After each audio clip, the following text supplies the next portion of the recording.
Bukang liwayway na naman mga kalagalag. At ito ay napaga tayo ngayon dito sa gubat.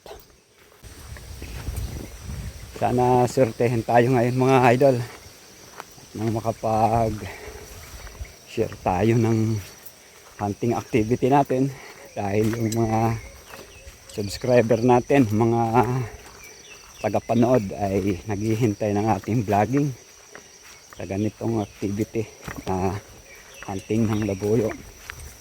Kaya tuloy-tuloy lang tayo mga kalagalag. Dito na tayo magmamasid, magpapakiramdam.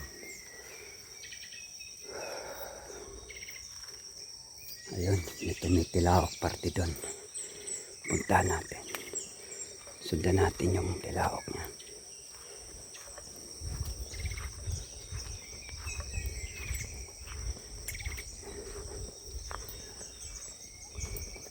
Pagpungat natin, may tumilawak agad.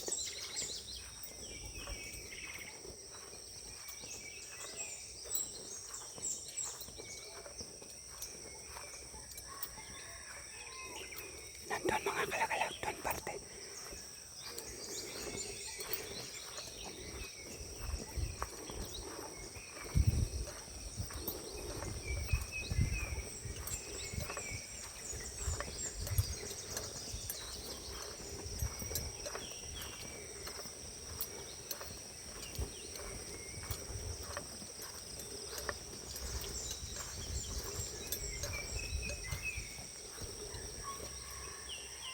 Medyo malayo pa. Lapitan pa natin ang konti.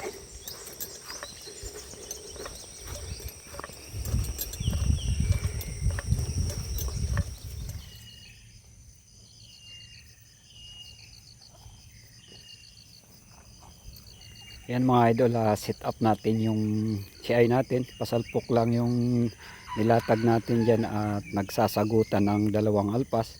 Diyan sa harapan ko ay nasa 20 to 25 meters lang ang distansya, at dito naman sa aking kanan ay nasa 40 to 50 meters naman ang layo sa akin. So dalawa ang nagsasagutan dyan, at isi-set up nga natin si Puti para makuha yung pansin ng dyan laang sa may malapit ko. Ay yan ay bumungad agad sa harap ko, kaya yan siya ay lang ang aking nilagay dyan mga ka-hunter, at mabilisan lang. At yung speaker ko nandito lang sa may tabi, nilagay ko yon. At yan makikita natin mamaya kung ano nangyari dyan at bakit nagulat yung aking kakatihing labuyo. So yan, tago tayo para magpakakak na nga at tumilaok itong si Puti nang lumapit itong kakatihin natin.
At muli akong gumamit ng pakakak mga kalagalag para lumabas nga itong alpas. At maya maya nga ay bigla itong dumaan. Ayan na, lumabas. At yun, naapakan niya yung speaker, nagulat siya. At yun, dumidiretso siya papunta sa likuran ni Puti at nagkubli doon. Ang problema dyan mga idol, dyan sa may baba sa highway, ang pagitan lang is mga 40 meters na tatanaw ko. may mga bumababa sa sasakyan, 4 na kabataan. Ayan, paakyat sila, mag-hiking to pataas dito sa gubat, no. So yan, siguradong mabubulabog tayo at aalis itong alpas na to, pero medyo malayo pa naman sila. Hintayin natin na lumapit pa itong kakatihin natin. So ang ganda sana mga idol, ano? Puting puti yung tenga niya, at ayun, tuloy-tuloy nga hindi na lang lumapit dito sa kati natin dahil nga bigla siyang nagulat, naapakan niya yung speaker natin na natatakpan ng dahon dyan sa tabi lang ng ating katihanan.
Sayang mga kalagalag,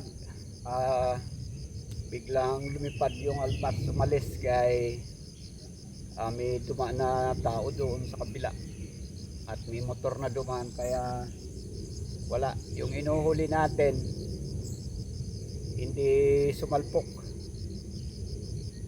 So next time na lang mga idol, maaga pa naman, 6:35. At sayang di rin ako nakapaglagay ng pataker kasi pagbungad ko pa lang sumalubong yung tilaok ng alpas sa akin dito, kaya biglaan yung lagay ko, madalian, hindi ko nailigay si Mayona at nakapaglagay tayo ng pataker. So yun, pasalpok lang yung inasahan natin, kaso lang yun, may nag-hiking, 4 katao doon duman sa kabila. Umalis na yung alpas, mahigit 30 minutes din tayong naghintay para sana bumalik, kaso wala na. Hanap tayo ng ibang mapwestuhan mga idol. Maaga pa naman, nandito pa lang tayo sa 6 km at akyat pa tayo ng konti. Kalasin natin to si Puti, napalapit niya sana kaso wala tayong magawa. Ganun lang talaga, napadaan yung mga hikers kaya umalis talaga yung alpas.